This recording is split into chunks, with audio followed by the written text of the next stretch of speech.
Welcome back to another episode of Brian Reads the News. This is where I get into a news story I find online. I take it from my mouth to your ears. Today I'm going to jump back into this article I found on looper.com.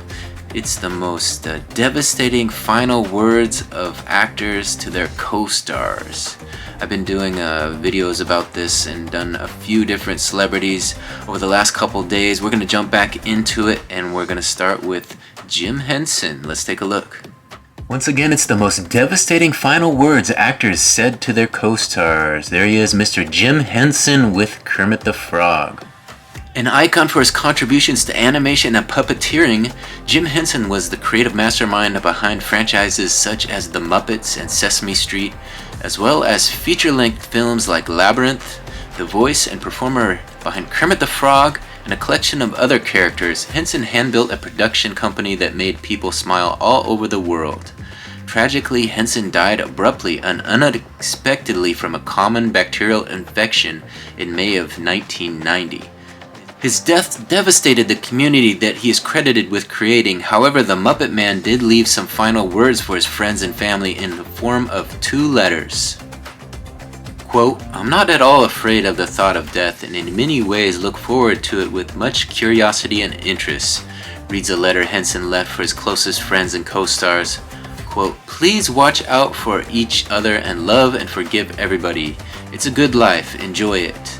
The note goes on to detail his wishes for his funeral, including asking his Muppet family to sing happy and joyful songs. Always the jokester, Henson's final words are the most fitting. Quote, "Have a wonderful time in life, everybody. It feels strange writing this kind of thing while I'm still alive, but it wouldn't be easy to do after I go." So true, wouldn't be easier to do after you go. Great that he had a sense of humor to the end and that he was able to leave those letters to his loved ones and fans. Kind of a nice way to go out, I suppose.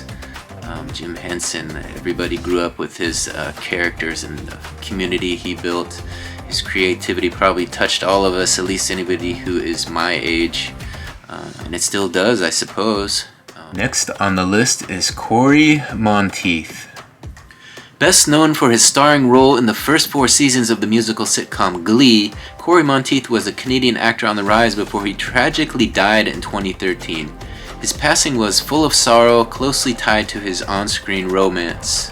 Monteith met his longtime girlfriend Lea Michele on the set of Glee, where they played romantic interests. Their off-screen relationship became one of the most heartwarming stories of love in Hollywood. Monteith's unexpected death hit his co-stars hard, but they found the resilience to deliver a tribute episode to the actor in the 5th season of Glee.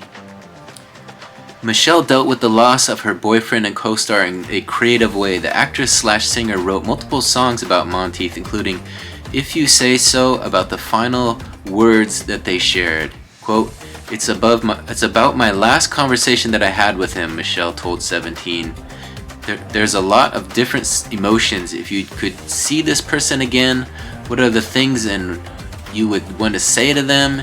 It's a personal story.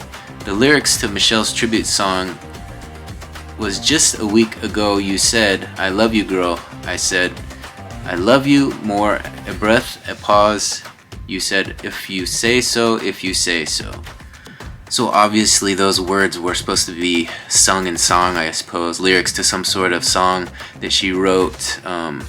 Probably sounds a little clunky when you try to read them like that, but it was great, I guess, that she was able to write that tribute to him, tribute a couple songs to him.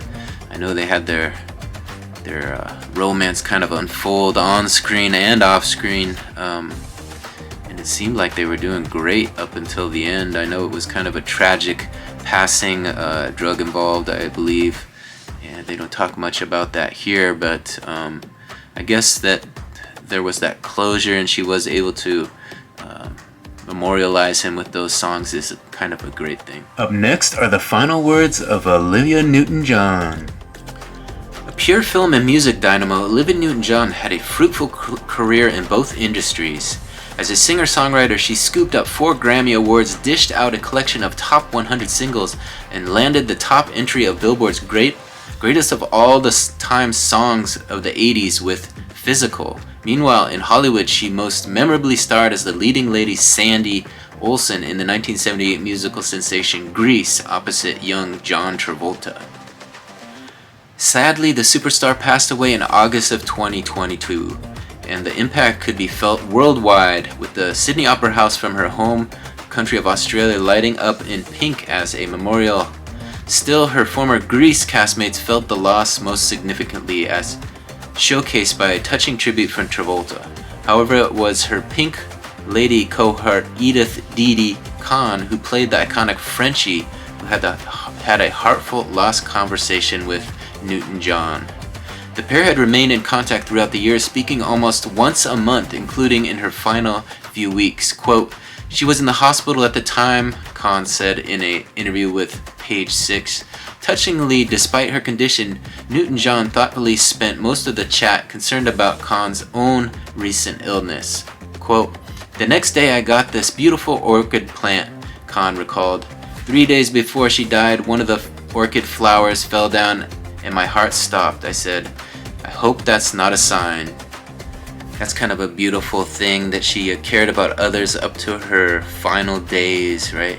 It's not what you say, what you do, it's how you make people feel. And she definitely must have touched her co-stars' hearts with that moment of kindness, giving her a plant in the end, and giving her something to remember her by up until the end. Of course, Olivia Newton-John's impact in music and movies is going to be timeless, right? It's going to be forever remembered. It's going to have an impact on not only our generation, but generations to follow. You know, that movie was so big.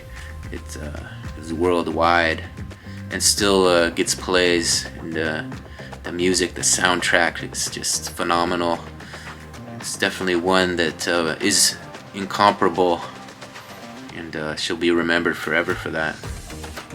I think I'm going to end this video here. We'll pick this up next time, but I want to thank everybody for watching. This is my attempt to get to 1,000 subscribers and 4,000 hours on YouTube, trying to build that hour watch time. So I want to thank everybody for watching until the end. Hopefully you guys will come back and watch some more in the future.